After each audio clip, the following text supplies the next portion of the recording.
I remember that night down to the smallest detail. Martha stepped out of the bathroom in a black dress I hadn't seen before. Tight-fitting, a bit too short, and way more revealing than her usual style. Her hair was done up nice, makeup heavier than normal, and her perfume filled the room like a warning.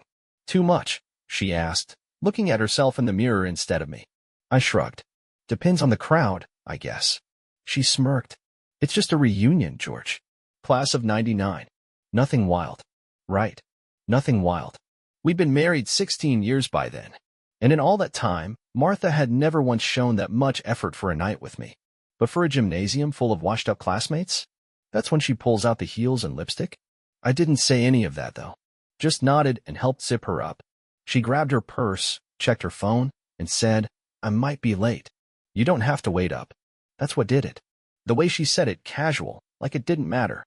"All right," I said, standing by the kitchen counter. She blew me a kiss she didn't mean and walked out the door. I watched from the window as her taillights disappeared down the street. And right then, I knew something was off. Not because she was dressed up. Not because she was going to the reunion alone. But because deep down, something in her had already left me. And I felt it. The rest of the night dragged. I reheated some leftover meatloaf, watched a ball game with the sound off, and stared at the clock more than I should have. She texted once around 9:42. "Having fun? Catching up. Might crash at Maggie's if it gets late. Love you." Maggie, her old college roommate, lived on the other side of town.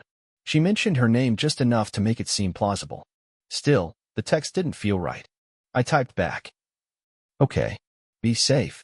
But I already knew she wasn't at Maggie's. I stayed up a while longer, sitting in my chair in the dark, listening to the hum of the fridge and the occasional car outside. Around 1:15 in the morning, headlights swept across the front window. She was home. The front door opened quiet, careful. She tiptoed inside like a teenager sneaking in past curfew. I didn't move. She didn't see me sitting there. Her heels dangled from her hand. Lipstick smudged. Hair a little too messy for a simple reunion. She didn't smell like the same perfume anymore. Something else clung to her. Something male. Expensive cologne. Not mine. She stood in the hallway, looking at her phone, then smiled to herself. That small, private kind of smile you save for someone who makes you feel alive. Not for your husband sitting in the dark across the room. She didn't see me until I cleared my throat. She jumped, hand to her chest. "Jesus, George," she laughed nervously. "You scared me." "Sorry. Couldn't sleep." She stepped into the kitchen, fumbling with a water bottle. Reunion was great. Lots of old faces. We ended up at a bar down the road. "Yeah?" I asked, keeping my voice flat. Maggie offered the couch, but I figured I'd rather wake up in my own bed. I nodded. "Good call." She didn't look at me long, just kept her eyes on the floor, said she was tired, and disappeared down the hall. The bedroom door clicked shut a minute later. I sat there a while longer, not thinking, not moving. I wasn't angry yet. Not hurt. Not even shocked. Just quiet. Because I knew. Whatever happened that night, it wasn't just small talk and beers with high school friends. Someone else's hands had been on my wife. And she thought I'd never notice. But I did. And I wasn't going to forget. The next morning, she acted like nothing had happened. She made coffee, hummed a little tune, asked if I wanted toast. Just a regular Saturday morning, like she hadn't come home reeking of someone else's cologne 7 hours earlier. I played along. "Sure," I said, taking my seat at the table like usual. She poured the coffee, slid the toast in front of me, kissed my head like she always did, too quick, too light, like she was afraid of what she'd feel if she lingered. "You sleep all right?" she asked. "Eventually," I said. She nodded, sipped her coffee, and scrolled through her phone. I caught the screen reflection in the window. The way she smiled at it, soft and secret, told me everything I needed to know. She wasn't texting Maggie. She wasn't checking Facebook. She was back in that moment. Back with him. Wherever they had been. I didn't ask questions. Didn't pry. I just watched. Quietly. Patiently. Like I always had. Martha didn't change much on the surface. Still cooked dinner. Still folded the laundry. Still watched TV beside me on the couch. But there was a difference now, and once you see it, you can't unsee it. Her phone never left her side. Always screen down. Always locked. She started working late more often. Started going on walks after dinner, even though she hadn't liked walking in years. Said it helped her clear her head. She wore perfume more. Fixed her hair just to go to the store. Laughed more, but not at my jokes. At texts she didn't share. I started keeping track. Quietly. No big moves. Tuesday night, out with coworkers.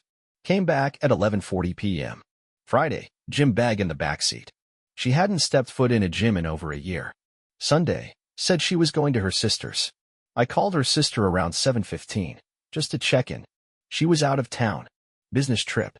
I didn't confront her. I just wrote it all down. Dates. Times. What she wore. What she said. I had a little notebook in the garage, tucked under my old toolbox. She never went in there. I wasn't sure yet what I'd do with it all. I wasn't ready to blow it up. I just wanted the truth. Not in pieces, the whole thing. From start to finish. One night, around 1 a.m., I woke up and she wasn't in bed. I got up quiet, walked to the kitchen.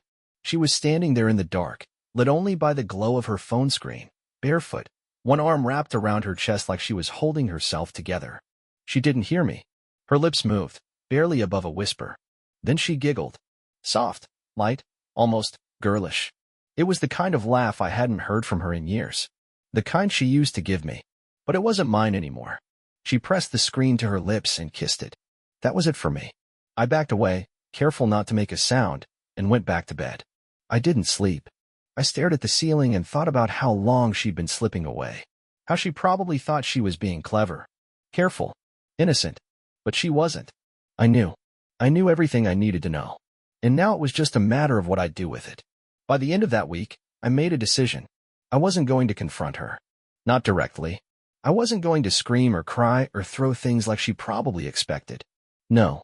I was going to show her what it felt like. To be forgotten. To be left behind. To be replaced. And I already knew exactly where to start. With Linda.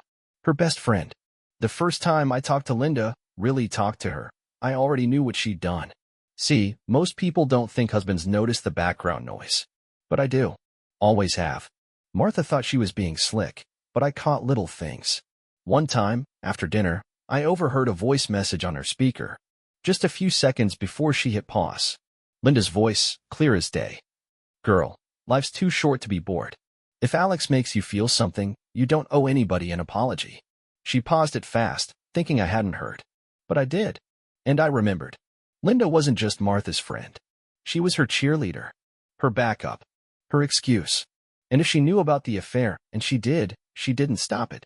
She encouraged it. So when I decided to make a move, I picked her for a reason. Not because I liked her. Because I wanted her to feel it too. It started simple. I texted her that Thursday morning. Hey Linda, you got time to talk? She replied almost right away. Everything okay? I told her I just needed a friend. Someone to talk to. Martha had been distant lately, and I didn't know how to handle it. Playing dumb. We met up at a little diner near the edge of town.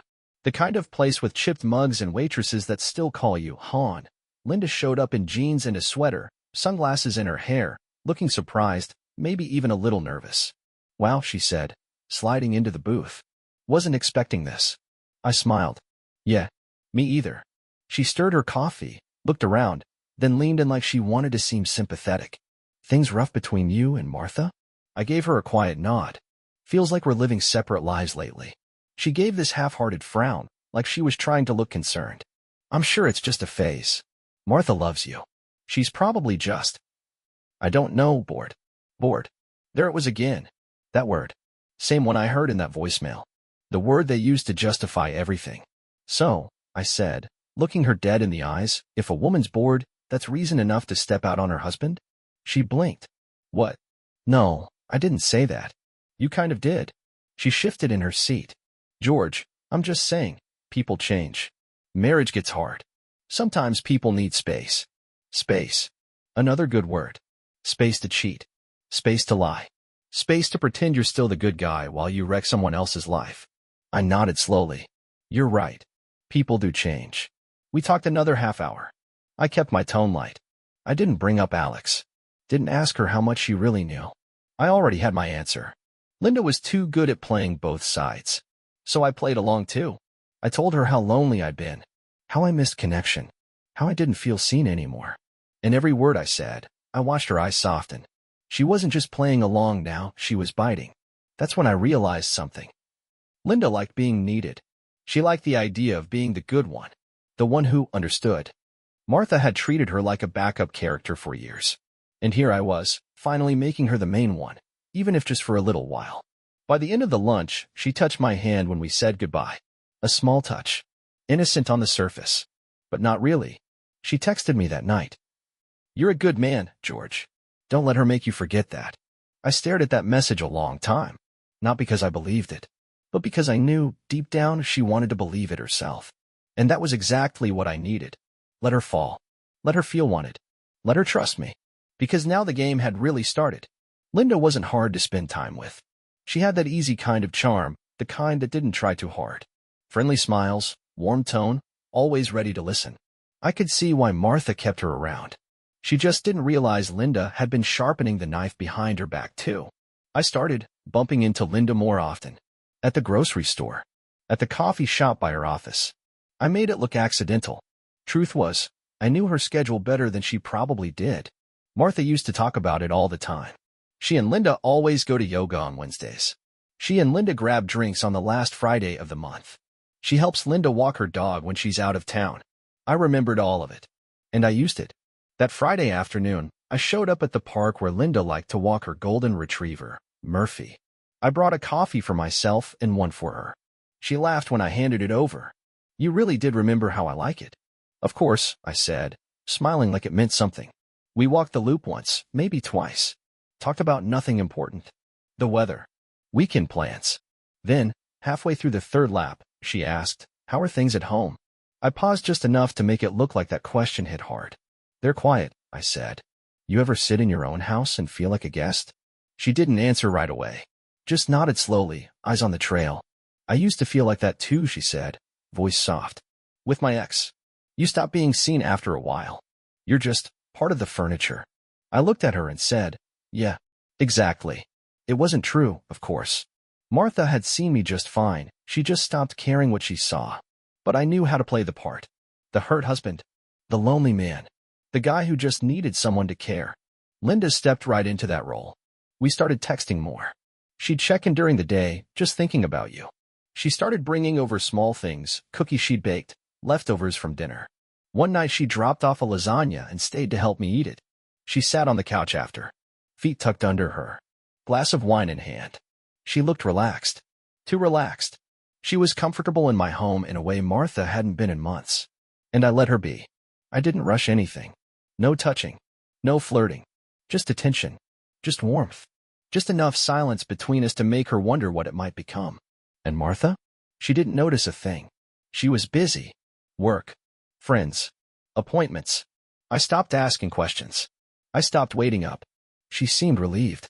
One night she came home late again, heels in hand. Same excuse as always. Just a few drinks with coworkers. I looked up from the couch, remote in hand. Cool. Linda just left. She froze for half a second. Just enough for me to notice. Then forced a smile. "You two hanging out a lot lately. She's easy to talk to." Martha didn't say anything to that. Just disappeared into the bedroom. The next morning she was colder. Snappy over breakfast. Annoyed at the way I'd loaded the dishwasher, even though I did it the same way I had for years. Good. Let her stew. Let her wonder. Because now the doubt was creeping in. And the best part? I hadn't done anything technically wrong. We hadn't kissed. We hadn't touched. But emotionally? I was already gone.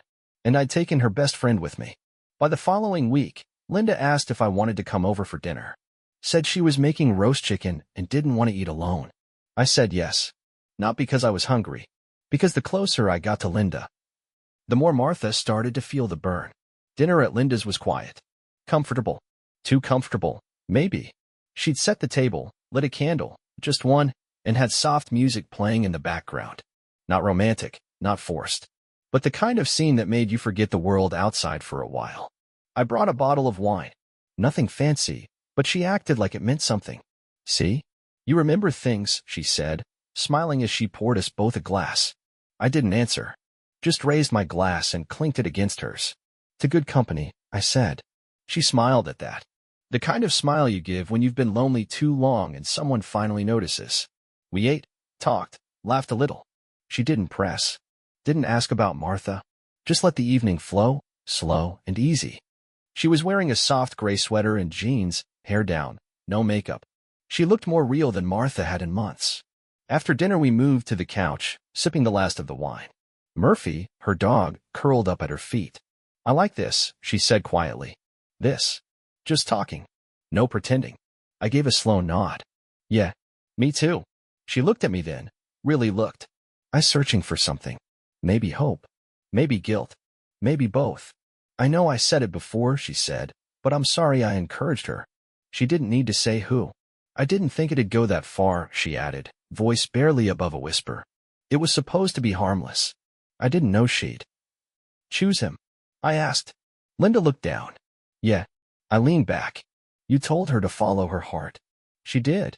Just not where she thought it would take her. Linda shook her head, almost like she hated the taste of her own advice. She always had this way, she muttered. Like the rules didn't apply to her. She got bored, and instead of fixing things, she ran toward the first thing that made her feel young again. I didn't argue, because that was exactly what happened. We sat in silence a while longer. Then she pulled out her phone and said, Smile. I blinked. What? Smile, she said again, already pointing the camera at us. Come on, just one. You're terrible at pictures, and I'm going to fix that. I gave the smallest smile I could manage, and she snapped the photo. She didn't post it that night. Not right away. But the next morning, that picture was up on her Facebook. Plain as day. Dinner with one of the good ones. No tags. No hints. Just enough to make Martha wonder. And wonder she did. I knew the moment she saw it. She came into the kitchen holding her phone like it was a ticking bomb. Set it down a little too hard on the counter. Didn't say a word. Just opened the fridge, stared at it, then slammed it shut without grabbing anything. You okay? I asked, calm as could be. She looked at me like she wanted to say something but couldn't figure out how. Then she just shook her head and walked out of the room. A minute later, her phone lit up again. I caught a glimpse of the message on the screen as she passed by. From Linda. Didn't mean to make things weird. Just thought the pic was sweet. Martha didn't respond.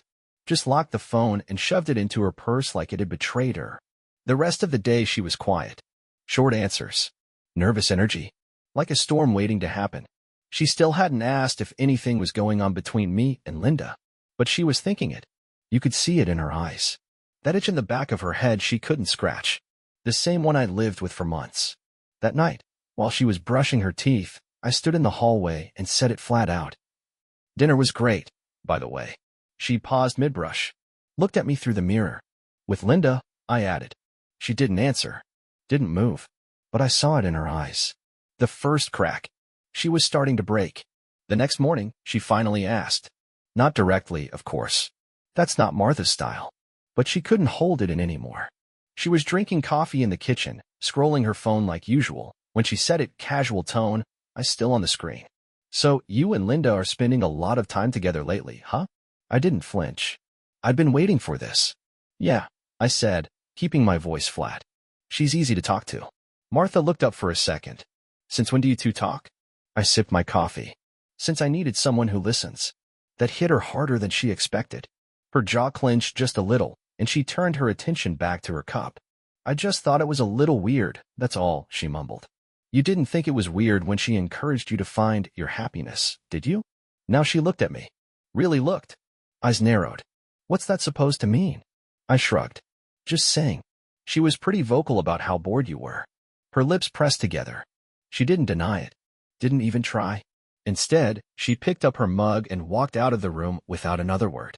That was the moment I knew I had her rattled. She wasn't used to being questioned. Martha always controlled the emotional temperature in the house. For years, I let her lead, gave her space when she pulled back, stayed quiet when she shut down. But not anymore. Now she felt it. The shift. That night, she stayed off her phone more than usual. Made dinner without saying much. Set the table, sat down across from me, and asked, halfway through chewing, So, was it just dinner? I looked up slowly. You really want to have this conversation? She paused. Swallowed. I'm just curious. I leaned back in my chair, gave a half smile. You weren't curious when you started sneaking around with Alex. Her fork froze midair. She tried to hide it, but her hand shook. I kept going. You think I didn't know? The perfume that wasn't yours? The late-night showers? The fake text from Maggie. She opened her mouth, but nothing came out. You weren't even good at hiding it, Martha. You just thought I'd never look. She finally managed. It wasn't like that. No? Then what was it like? She dropped her fork. I don't know, okay? It just happened. No, it didn't just happen, I said. You let it happen. Over and over. Silence filled the room. Thick. Heavy. She looked smaller than usual, somehow. Like the weight of it all was finally settling on her shoulders. And I didn't feel sorry. She stared at her plate. Are you and Linda? I let the question hang. Then I leaned in, slow and calm. I haven't done anything you haven't. That made her flinch. A truth with no room for argument. She looked like she wanted to scream. Or cry. Or both. But she didn't. Instead, she said, You're trying to hurt me. I shook my head. No, Martha. You already did that. I'm just showing you what it looks like from this side. She stood up fast, chair scraping the floor. She was my friend. And Alex was your old classmate, I said. You made your choice. She stormed out of the room, muttering something I couldn't quite hear. Later that night, her car was gone. No explanation. No note. I didn't care where she went. She could run to Alex, call Linda, sit in a parking lot and scream.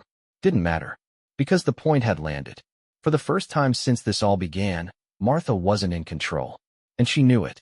It was a few days after that dinner when Linda called me. I was out in the garage, wiping down the mower I'd probably used once before the season ended, when my phone buzzed. Her name lit up the screen. I answered. Hey. She didn't waste time. Can we talk? In person, her voice was different. Not playful, not light. Serious. Tense. Sure, I said. Everything okay? There was a pause. Just come over when you can. She hung up before I could ask anything else. 30 minutes later, I was knocking on her door. She opened it fast, like she'd been standing there waiting. No smile this time. Just that nervous, tight look people wear when they've made up their minds about something big. Come in, she said. Murphy barked once from the back room and quieted down. Linda led me into the kitchen, where 2 mugs were already set on the counter. Coffee. Black. Like she remembered. She sat first. I followed. For a while, neither of us spoke. We just sat across from each other in that warm little kitchen while the clock ticked above the stove. Then she said it. I need to tell you something. I nodded, giving her the space. She looked down at her hands. I knew about Alex. From the beginning. Martha told me everything. She said it started the night of the reunion. That it just happened. But I didn't believe that part. I didn't move. I told her she needed to be honest with you. She went on. But I also told her that maybe it wasn't the worst thing in the world to feel alive again. There it was. The truth I'd already suspected. I thought I was being a friend, she said, voice shaking now. But really, I was just feeding her excuses. I leaned back. Why are you telling me this now? She looked at me, finally. Eyes tired. Because this thing between us, whatever it is, it's not fair if I don't tell you. You deserve the whole truth. I nodded slowly, letting it settle. I wasn't blameless, she said. I helped her lie. I let it go on. I kept your pain out of my sight because it was easier. And now? I asked. Linda swallowed. Now I regret it. All of it. She took a shaky breath. I didn't plan for this. You and me. I didn't expect it. But I care about you, George. That's real. And if this has been just some twisted payback. It's not. I said, cutting her off gently. She froze. I kept my eyes on hers. It started that way. I won't lie. But somewhere along the way, I stopped thinking about her. Linda blinked. Then what are you thinking about now? I looked down at my coffee, then back at her. You. She let out a quiet breath, like she'd been holding it the whole time. Neither of us moved. I'm not proud of how we got here, she said. But I'm not walking away from it, either. I nodded. Neither am I. Silence again. Then, soft as anything, she reached across the table and rested her hand on mine. No fireworks. No movie music. Just quiet understanding. That night, as I drove home, the sky was that soft orange you only get in late summer. Windows down, cool breeze cutting through the heat. I felt calm. Not because it was perfect, but because, for once, I wasn't pretending. I pulled into the driveway and saw Martha's car already there. Lights on inside. Her silhouette moved past the front window. She was waiting. I walked in and found her sitting on the couch, arms crossed, like she'd been rehearsing her anger. You were with her again, she said flat. I didn't lie. Yeah. She stood up. What the hell are you doing, George? I stared at her a long moment. Then I said the one thing that hit deeper than anything else. What you did first. She stared at me like I'd slapped her. What I did first, she repeated, her voice rising. You're actually saying this is the same? I walked past her into the kitchen, calm as ever. It's not the same. You lied. You hid it. You made a fool out of me. She followed, still fuming. So now what? You get a free pass to sleep with my best friend.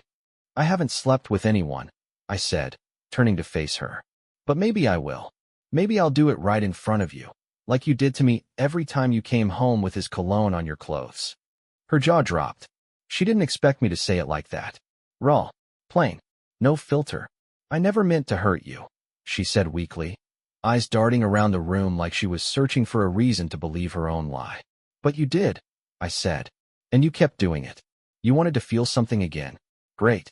Now I feel something too. She sat down at the table, hands trembling just enough to notice. I didn't think you'd find out. I thought it was harmless. That made me laugh. Just once, sharp and bitter. You really thought cheating on me with some high school fantasy was harmless? Her eyes filled, but she blinked fast like she refused to let them fall. I was lonely, George. We barely talked anymore. You were always working or just there, but not really there. I leaned on the counter and crossed my arms. You think I wasn't lonely? You think I didn't feel like a ghost in my own house? She opened her mouth to say something, then closed it. I kept going. You checked out long before I ever texted Linda. You just thought I'd stay quiet forever. You counted on me not noticing. She shook her head. No, I just thought it didn't matter. That I could come back and we'd be fine. I let that sit between us. You burned the bridge, I said finally. Now you're mad that I walked across it to someone else. Her face changed then, not just hurt, but fear. The kind of fear that hits when you realize something's slipping and you can't stop it. Are you in love with her? She asked, voice barely above a whisper. I didn't answer right away. Because the truth was, I didn't know. Not yet. But I knew one thing for sure. I trust her more than I trust you, I said. That landed like a punch. She stood up fast, knocking her chair back. You're punishing me. No, I said, calm again. You're just feeling what I felt for months. She walked to the door, then turned back one last time. Does she know you're only doing this to get back at me? That one stung, even if it was only half true. She knows everything, I said. And she stayed anyway. Martha didn't speak again. She just left, slamming the door harder than she probably meant to. And I was alone. Not lonely, not anymore. Just alone in a house that used to be full of lies, now finally quiet. I sat down, stared at the coffee mug she left behind, still half full. Then I picked up my phone. Linda had texted me earlier. Hope you're okay. I'm here if you need me. I stared at those words for a long moment. She was there. And Martha? She was gone, in every way that mattered. I typed back. Let's talk tomorrow. The next morning started quiet. I poured my coffee like I always did, looked out the window, watched the breeze play with the edge of the old porch flag. It was calm, peaceful even. And then my phone buzzed. Unknown number. The message was short. She's falling apart. Just thought you should know. It was from Maggie, Martha's old college roommate. The one she used to lie about staying with. I didn't answer. I didn't need to. 2 hours later, the front door opened without a knock. Martha stepped inside, makeup smeared, hair tied back in a messy bun, her usual poise gone. She looked like someone who hadn't slept. I stayed seated at the kitchen table. She stood just inside the doorway, hugging herself. You didn't answer my texts, she said. You didn't answer mine when you were in hotel rooms with Alex, I replied. She winced, then walked further into the room.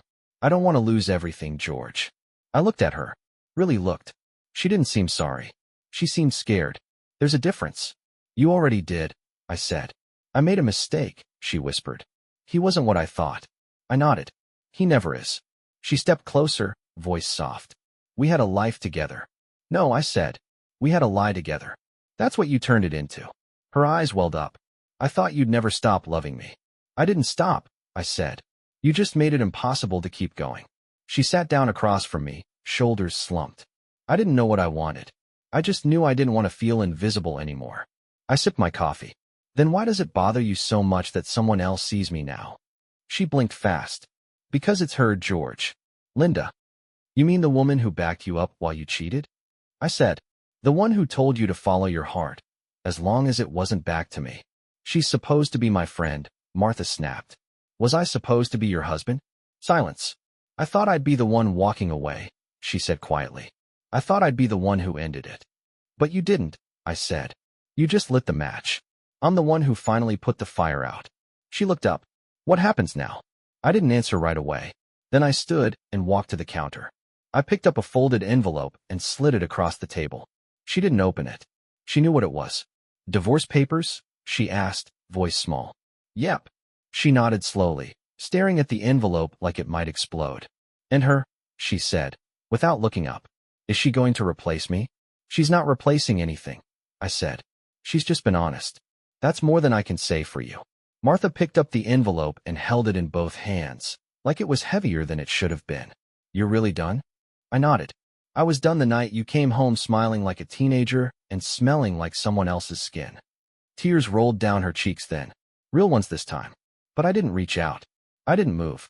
She stood up, straightened her shoulders like she wanted to salvage some dignity, and walked to the door. Before she left, she turned back. I hope she breaks your heart. I gave a small shrug. She might. But at least she'd be honest while doing it. The door closed behind her with a soft click.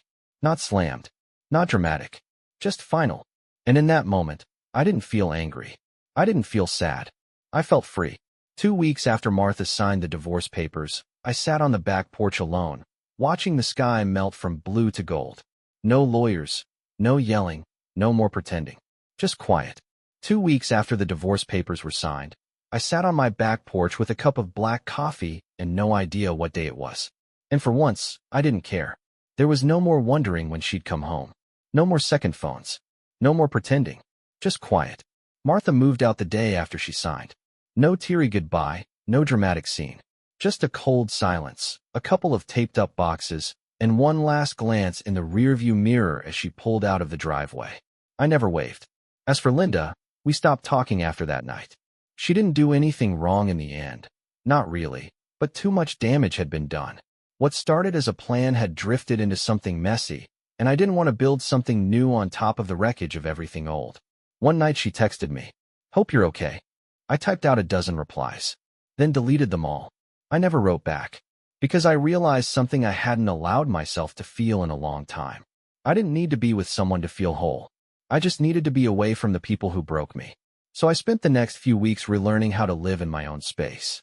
I cooked for one. I cleaned without finding her perfume on the pillow. I walked past the mirror without wondering if I looked like a fool. And little by little, the weight started to lift. I didn't miss Martha. I missed who I thought she was. And that's not the same thing. One afternoon, I ran into Maggie, her college friend, at the store. She gave me a quick hug and said, "You look lighter." I smiled. That's what happens when the storm moves on. She nodded, then lowered her voice. "She's not doing well, you know." I didn't ask for details. I didn't want them. I just said, "I hope she figures herself out." And I meant it, because I wasn't angry anymore. I wasn't bitter. I wasn't playing the game. I'd already won. Not because I hurt her back, but because I walked away without letting her destroy me. One morning I was sitting on the porch with a second cup of coffee, sun creeping over the rooftops, and it hit me. I didn't want revenge. I wanted peace. And now, I finally had it. Not because someone else gave it to me. Because I chose it.